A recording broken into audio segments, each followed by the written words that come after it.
dari tema kita, yaitu tentang pujian bagi Tuhan. Nah, adik-adik sekalian, siapa yang tahu apa itu pujian? Dan pada waktu kapan kita memuji Tuhan? Nah, adik-adik sekalian, pujian itu adalah ungkapan syukur kita kepada Tuhan karena kebaikan Tuhan yang selalu menyertai dalam kehidupan kita.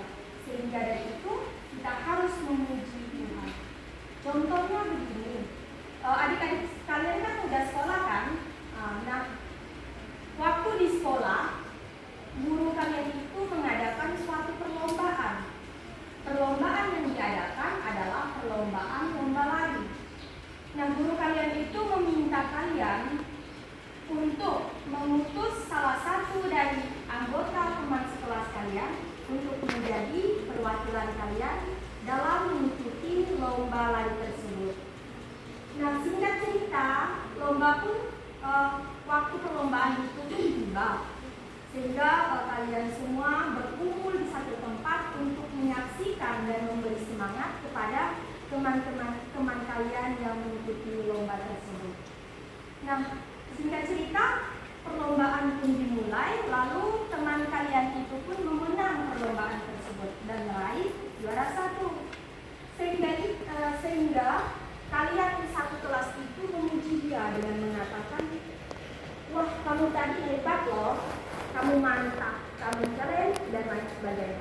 Nah, itulah yang dimaksud dengan pujian. Lalu yang kedua, contoh keduanya seperti ini. Saat kalian berada dalam komunitas keluarga, ibu kalian itu memasak makanan kesukaan kalian. Dan setelah makanannya itu tersedia dan siap untuk disajikan, kalian yang menyantap bersama, dan karena itu merupakan makanan kesukaan kalian, kalian itu mengatakan kepada mama kalian, wah mah, ini enak sekali, mama hebat loh, masakan mama itu memang terbaik. Nah, itulah yang dimaksud dengan pujian. Tetapi yang membedakan kalau kedua contoh tadi itu merupakan pujian yang kalian berikan kepada teman dan juga orang tua kalian. Nah, berbeda dari itu, pujian bagi Tuhan juga demikian. Tetapi yang membedakan adik-adik sekalian bahwa pujian bagi Tuhan itu diungkapkan melalui hati yang mendalam, yang harus didasari dengan iman. Nah, adik-adik, pujian itu merupakan bukan hanya sekedar dari kata-kata saja, tetapi bisa juga dari apa yang kita rasakan dalam hati yang kita alami. Sehingga baik itu tentang apa kegiatan yang akan kita lakukan, tentang apa yang kita rasakan dalam diri kita, dan juga bagaimana dalam kehidupan kita sehari-hari. Oleh sebab itu, sepatutnya kita sebagai anak-anak Tuhan memuji dan memuliakan Tuhan selalu. Nah, adik-adik sekalian, kenapa kita harus memuji Tuhan? Yang pertama, karena Tuhan itu sangat hebat. Mengapa Tuhan dikatakan hebat? Karena Tuhan itu telah menciptakan langit, bumi, matahari, bulan, binatang, pohon, dan juga kita semua. Begitu hebatnya Tuhan, sehingga kita itu harus memuji dan memuliakan Tuhan selalu. Nah, yang kedua itu karena Tuhan itu sangat baik. Baik dalam hal apa? Tuhan itu baik dalam segala hal. Dia memberikan makanan untuk kita makan, minuman untuk kita minum, dan juga keluarga-keluarga yang ada di sekitar kita yang menyayangi dan mencintai kita. Lalu yang ketiga, karena Tuhan itu selalu ada untuk kita. Tuhan itu tidak pernah meninggalkan kita dalam situasi dan kondisi apapun. Dia itu selalu ada di dalam sekitar kita, walaupun tampaknya tidak terlihat, namun hati kita bisa merasakan kehadiran Tuhan itu.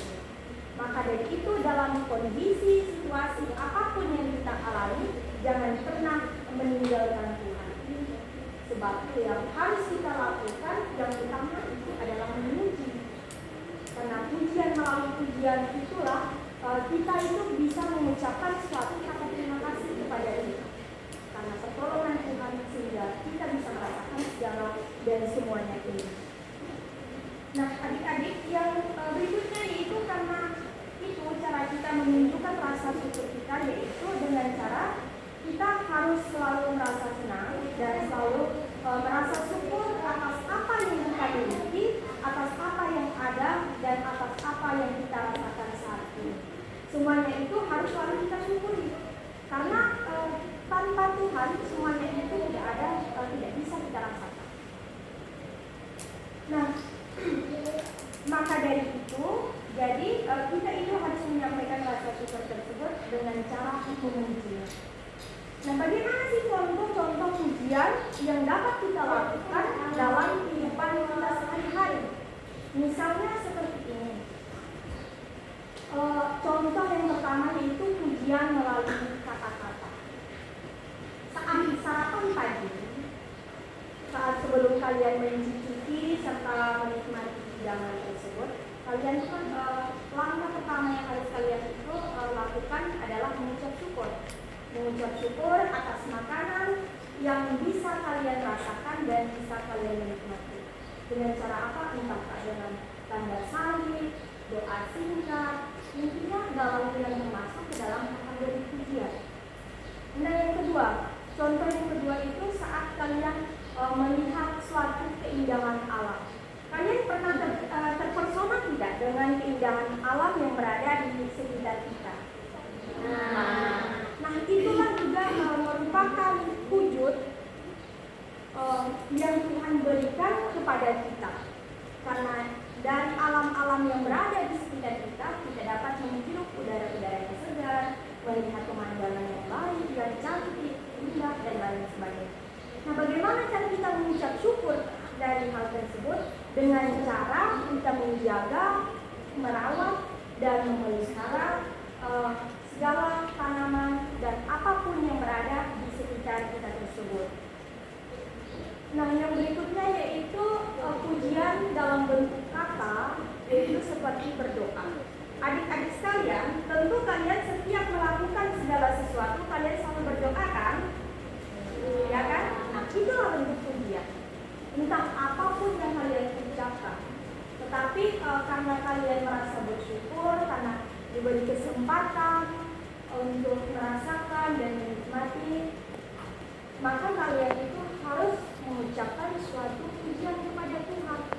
Misalnya begini, saat kalian pergi sekolah, tentu kalian sebelum pergi itu berdoa bersama dulu kan? Nah, itu kan supaya kalian itu meminta penyertaan dan bimbingan dari Tuhan, supaya kalian itu dijauhkan dari hal-hal yang tidak baik, dari mara bahaya dan lain sebagainya, sehingga kalian dapat sampai tujuan di sekolah kalian dalam keadaan sehat. Sehingga kalian mengucap syukurnya dengan mengatakan bahwa Tuhan, terima kasih karena Engkau telah menjaga dan melindungi kami, sehingga kami dapat sampai di tempat sekolah kami dalam keadaan sehat.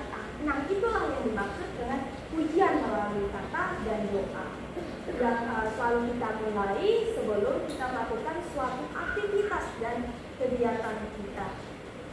Nah, adik-adik, contoh yang berikutnya yaitu pujian dengan perbuatan. Bagaimana sih pujian dengan perbuatan tersebut? Pujian dengan perbuatan ini, misalnya itu menolong teman yang kesusahan. Tentu dalam kalian yang ada di sekolah, dalam kelas kalian, semuanya itu kan pasti ada yang kesusahan ya kan?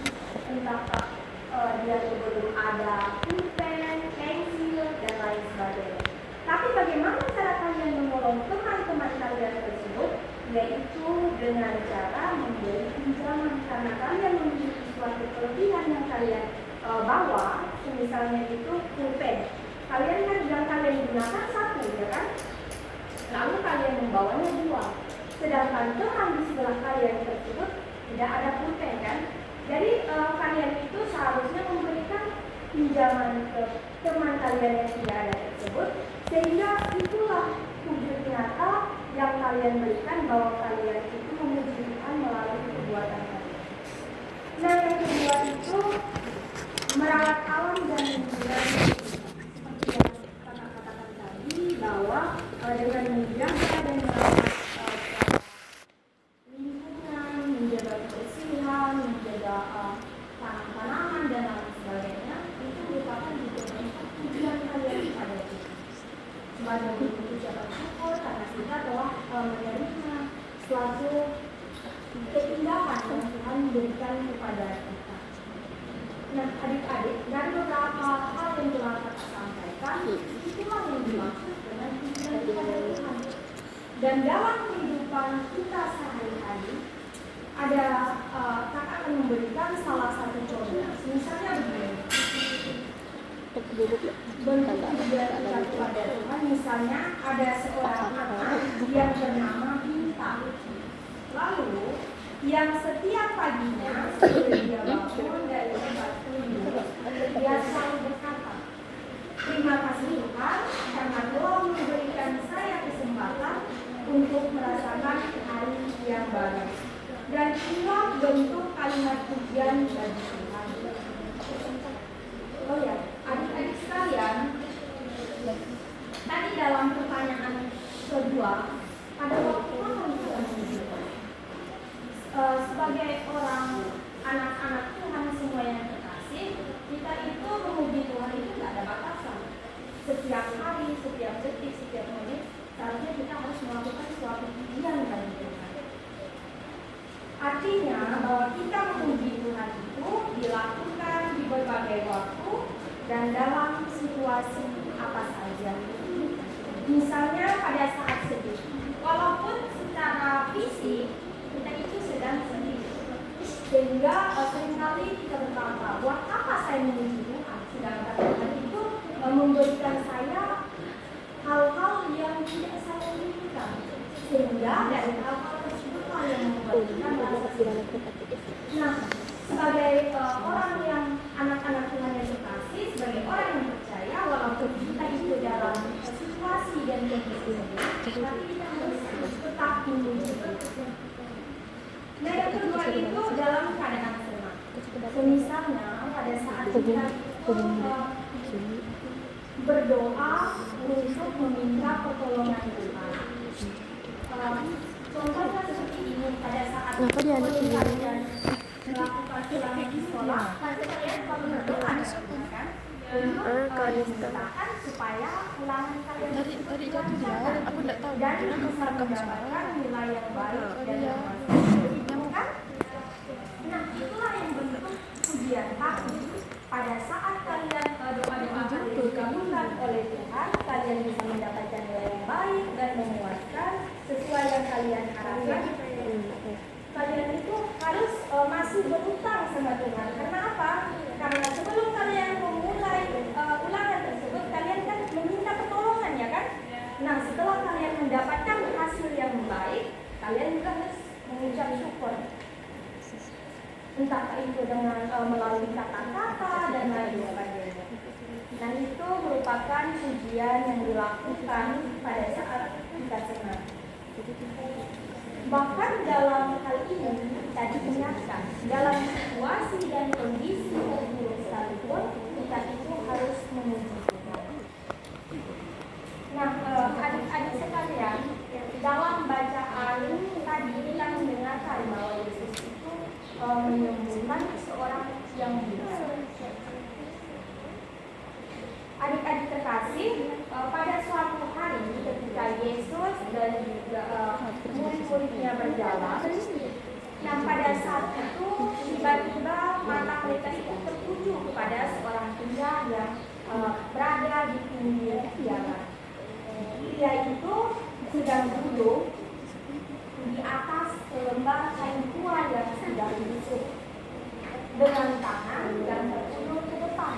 Nah, pertanyaannya adik-adik, siapakah pria itu? Pria itulah yang dimaksud dengan pria buta.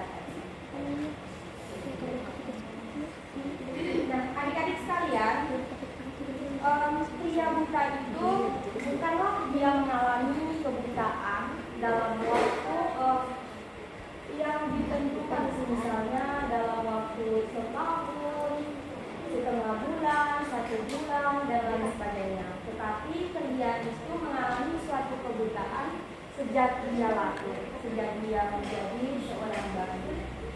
Nah, adik-adik yang terkasih, dari pria ini, dari sejak dia bayi, dia itu tidak pernah bisa melihat ibunya, melihat wajah ibunya, melihat alam-alam yang berada di sekitarnya, melihat hari-hari yang cerah, dan lain sebagainya. Bahkan dia itu tidak pernah bisa melihat wajah orang-orang yang dicintainya.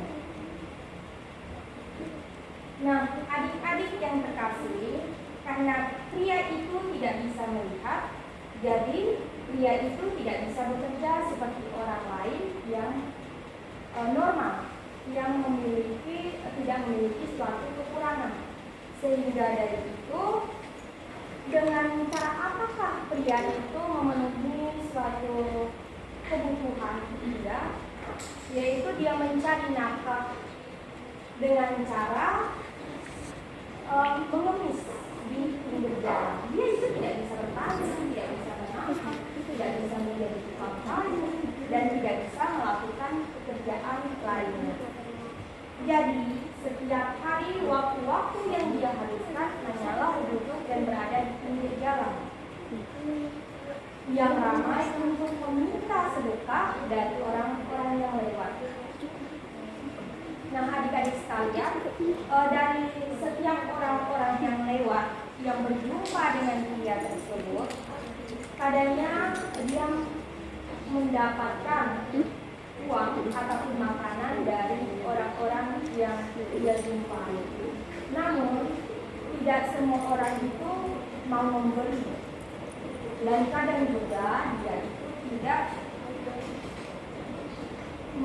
orang-orang itu tidak memperdulikannya dan terus berjalan melewati seolah-olah dia itu tidak ada.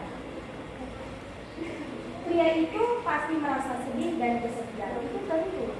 Karena apa? Karena dia itu dengan penuh kekurangan dia, karena dia mengalami kebutaan, dia bisa melihat segala yang ada dan berada di sekitar dia. Maka dari itulah, dari hal-hal yang dia alami itu yang menyebabkan dia itu merasa sedih dan juga kesepian.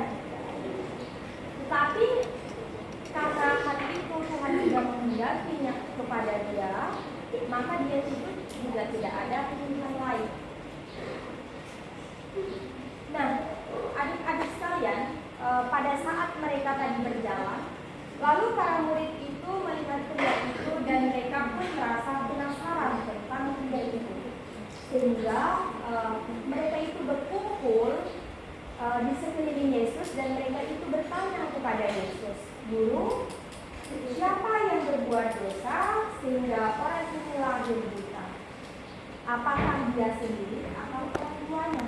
Itulah hal yang dipertanyakan para murid kepada Yesus. Nah, adik-adik sekalian, dalam hal ini mungkin pada zaman itu banyak orang berpikir bahwa jika seorang mengalami suatu kesulitan atau penyakit, itu pasti karena dia atau keluarganya yang berbuat dosa. Sehingga maka dari itulah tadi para murid-muridnya mempertanyakan hal tersebut kepada Yesus, karena mereka itu sangat penasaran. Apa sih yang menyebabkan pria itu buta?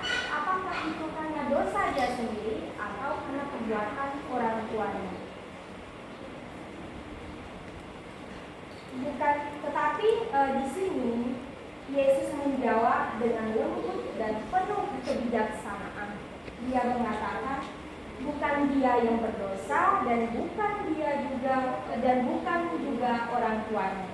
Tapi ini terjadi agar karya Allah dapat dinyatakan kepadanya melalui hal ini. Nah, adik-adik yang terkasih, ternyata kebutaan yang dialami oleh pria ini tadi bukan karena dosanya dan bukan juga karena kesalahan orang tuanya. Tetapi apa? Tetapi karena Tuhan ingin tetapi karena Tuhan ingin menghendaki dan menyatakan karyanya melalui pria tersebut. hal ini Yesus juga memberitahukan bahwa kita itu kadang-kadang saat kita mengalami suatu kesulitan, entah itu sakit dan lain sebagainya, atau hal-hal yang tidak menyenangkan dalam hidup kita.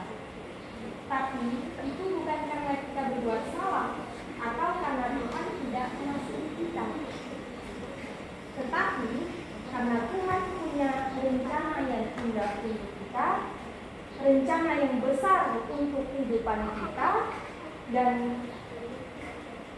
kadang-kadang melalui kesulitan-kesulitan yang secara fisik kita menyadari bahwa kekurangan yang mungkin kita alami dan kita rasakan dalam kehidupan itu seringkali kita tanggapan bahwa Tuhan itu jahat sama kita. Seringkali kita berpikir bahwa Tuhan itu tidak mengasihi dan menyayangi kita. Namun dari hal ini, dari kisah ini, justru semuanya ini berbanding terbalik. Karena melalui kesulitan serta kekurangan kita tersebutlah Tuhan itu memiliki rencana yang besar dalam kehidupan kita, yang akan Dia berikan kepada kita yang lebih indah daripada yang kita bayangkan dan kita pikirkan sebelumnya. Nah, adik-adik sekalian, setelah mengatakan hal tersebut, Yesus itu berhenti di dekat pria buta itu. Pria buta itu mendengar suara langkah kaki berhenti di depannya. Tetapi karena dia tidak bisa melihat, dia itu tidak tahu dan tidak mengetahui siapakah orang yang berhenti di hadapan dia tersebut.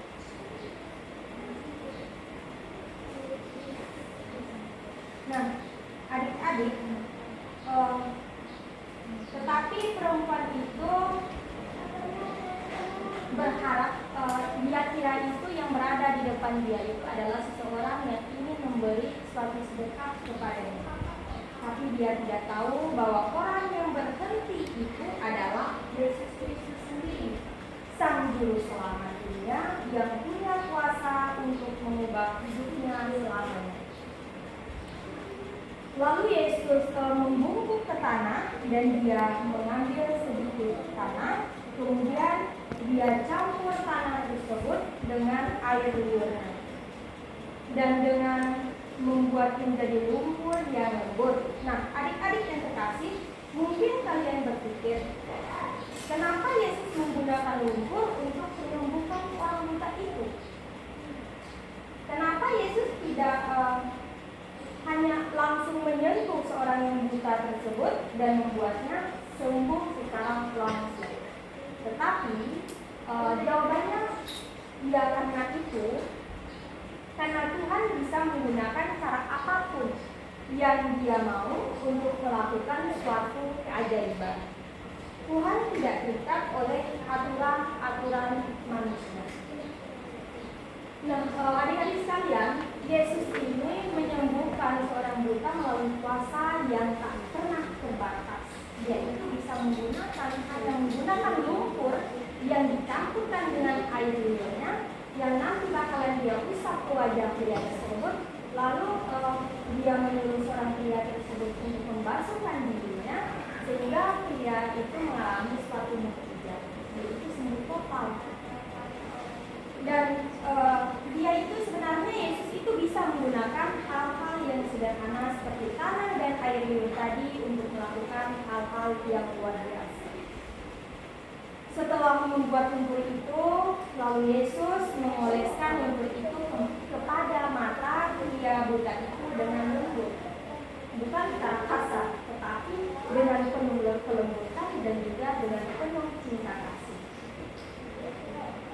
Pria itu merasa ada sesuatu yang sangat hangat dan lembut di matanya. Tapi karena dia itu tidak bisa melihat dan jadi dia itu tidak tahu apa itu. Kemudian Yesus berkata kepadanya dengan suara yang lembut namun tegas. Yesus berkata dan menyuruh seorang yang buta tersebut untuk pergilah basuhlah kakimu di kolam Siloam. Siloam ini artinya yang ditutup, seperti yang kita dengarkan dalam bacaan Injil tadi. Nah,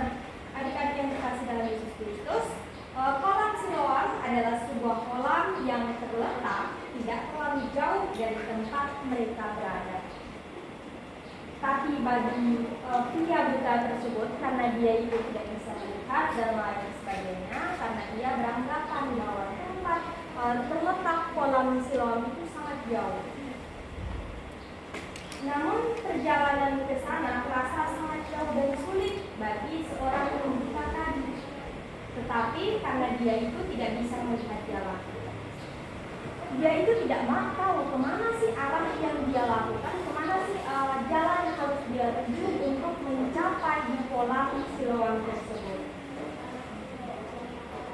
Dan karena dia itu memiliki kepercayaan, adik-adik yang terkasih, tahukah kalian apa yang dilakukan pria itu? Setelah kalian mendengarkan kisah ini, apakah kalian tahu apa sih yang bakalan dilakukan oleh pria buta tersebut?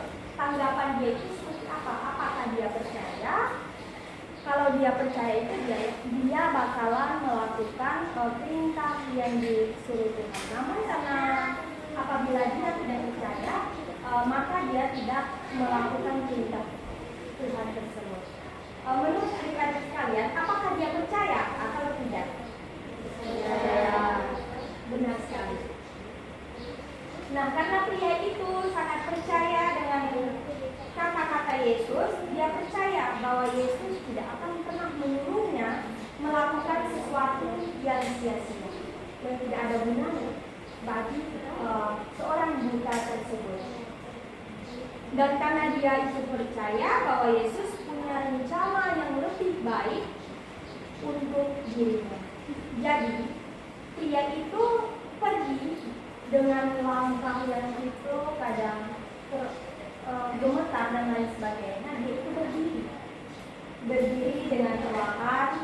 Dia itu untuk menemukan arahnya dengan cara dia meraba dinding, rumah dan pohon-pohon di pinggir jalan untuk menemukan arah yang menuju ke kolam Siloam tersebut.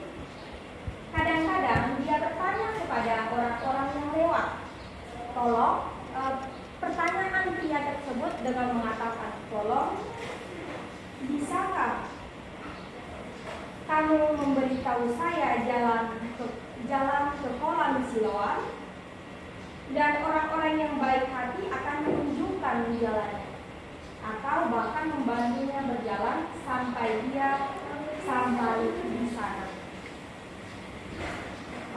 Adik-adik sekalian, setelah pria buta ini berjalan cukup lama, pria itu akhirnya sampai di kolam Siloam tersebut. Dia bisa mendengar suara air yang berdesir di kolam itu, dan dia bisa merasakan udara yang segar di sekitarnya. Dan dia tidak membuang waktu lagi. Dia segera membasuh wajahnya dan matanya dengan air kolam itu, persis seperti apa yang dikatakan Yesus, apa yang diperintahkan Yesus kepada dia. Itulah yang dia lakukan. Dan tiba-tiba suatu mukjizat ajaib itu terjadi kepada pria itu. Dan saat dia itu membuka matanya, setelah membasuh dari air dalam kolam Siloam tersebut, keajaiban yang luar biasa itu terjadi. Di mana seorang buta ini yang awalnya tidak bisa melihat, tiba-tiba dia itu bisa melihat. Nah, itulah merupakan suatu mukjizat yang dilakukan oleh Yesus Kristus yang sangat luar biasa, yang tidak pernah bisa kita lakukan sebagai manusia biasa. Nah, adik-adik yang terkasih, dengan mendapatkan suatu mukjizat dari Tuhan tersebut, seorang buta ini dapat melihat matahari yang cerah yang menyinari matanya dan bisa melihat segala sesuatu dengan jelas untuk pertama kali dalam hidupnya. Karena sebelumnya dia itu buta dan tidak pernah bisa melihat sesuatu yang berada di sekitarnya, namun karena Yesus telah menolong dia sehingga dia bisa melihat, dan pada pertama kalinya dia bisa melihat lingkungan sekitar, tentang keindahan alam, tentang sinar matahari yang begitu cerah, dan juga Dia juga bisa melihat warna air kolam yang biru dan bisa melihat pohon-pohon yang hijau di sekitarnya.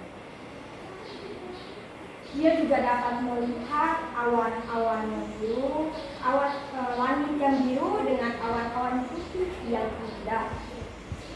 Dan dia juga bisa melihat wajah-wajah orang-orang yang berada di sekitarnya, yang sebelumnya tidak bisa dia lihat, namun karena dia mendapatkan suatu mujizat dari Tuhan tersebut, sehingga dia dapat melihat orang-orang yang berada di sekitarnya.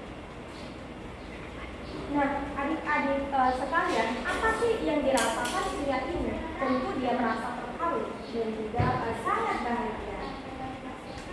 Karena apa? Dia itu sebelumnya tidak bisa percaya apa yang baru saja terjadi padanya. Tetapi dia menangis bahagia dan dia berteriak. Lalu pria itu berteriak dengan mengatakan, "Aku bisa melihat," kata pria tersebut. Karena sebelumnya karena dia buta kan tidak bisa melihat, ya kan? Tapi karena dia mendapatkan mujizat, dia bisa melihat kembali sehingga dia bisa mengatakan bahwa aku bisa melihat. Nah, lalu ia mengucap suatu puji bagi Tuhan dengan mengatakan, "Oh Tuhan, terima kasih karena Tuhan telah menyembuhkan dia dari kebutaannya." Nah, itulah merupakan bentuk pujian yang diberikan pria buta tersebut kepada Tuhan. Seperti yang telah kita bahas dalam yang pertama, apa sih itu tentang pujian? Pujian yang dimaksudkan seperti ini. Apabila kita mengalami sesuatu berbagai hal dalam kehidupan kita itu hendaknya harus mengucap syukur dan memuji Tuhan selalu. Seperti yang dilakukan pria buta ini.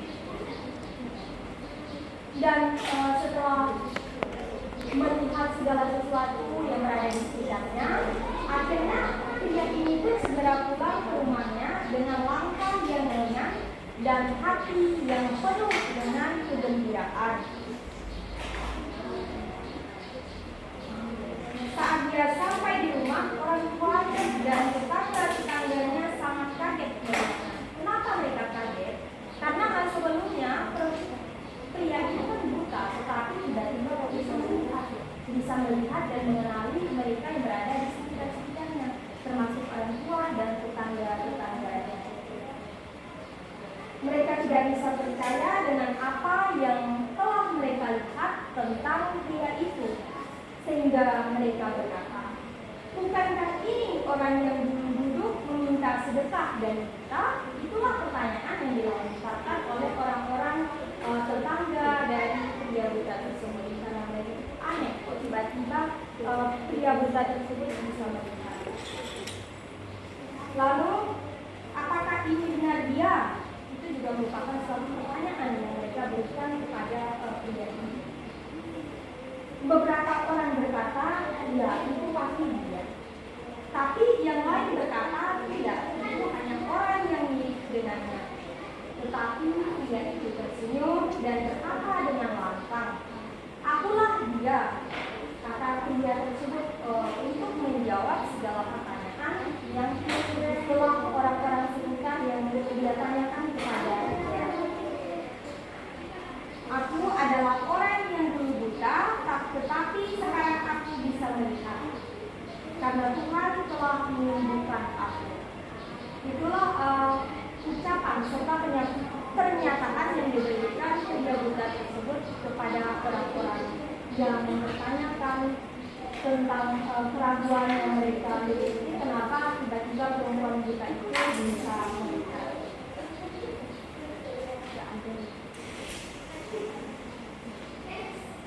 Dia membuat dan dia juga bercerita kepada orang-orang tersebut bahwa Yesus itu menyembuhkan dia menggunakan lumpur, lalu mengoleskan ke matanya dan menyuruh dia untuk membasuhkan diri ke kolam Siloam. Dan saat dia membasuhnya, dirinya bisa melihat kembali.